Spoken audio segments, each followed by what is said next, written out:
I'm Cormac Sweeney in Ottawa. Too many Canadians have been reporting harassment in the workplace while they're simply trying to do their jobs. And today, the Trudeau government introduced legislation that aims to tackle this troubling and widespread problem. From teasing and bullying all the way to sexual harassment and physical and sexual violence. The bill lays out a clear framework in the Labour Code for how federally regulated employers are to handle harassment complaints. It would require them to investigate and report on any complaints made. It would give employees the option of informal resolutions or third-party investigations, and it would provide staff with enhanced supports and privacy protections. In order to ensure that potential victims have the confidence to come forward.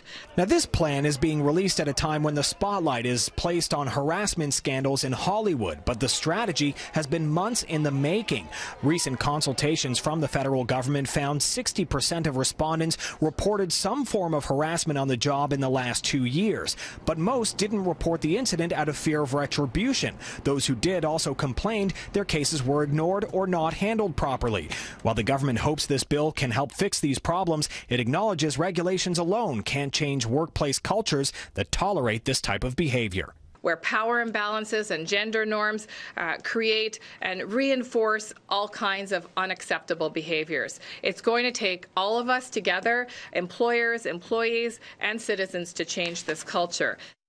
While these proposed changes will impact many employees across the country, they don't apply for every job. As I mentioned earlier, it's for federally regulated workplaces. So in the public sector, that applies for people who work for Crown corporations, federal departments, on Parliament Hill, or for the RCMP. In the private sector, it's for industries like oil and gas, nuclear energy, telecommunications, trucking, and even banking.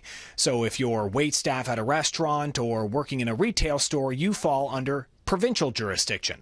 The federal opposition doesn't have any serious criticisms of the plan put forward by the government, and these new rules, while announced today, won't actually come into effect, likely for another year. In Ottawa, Cormac Sweeney, City News.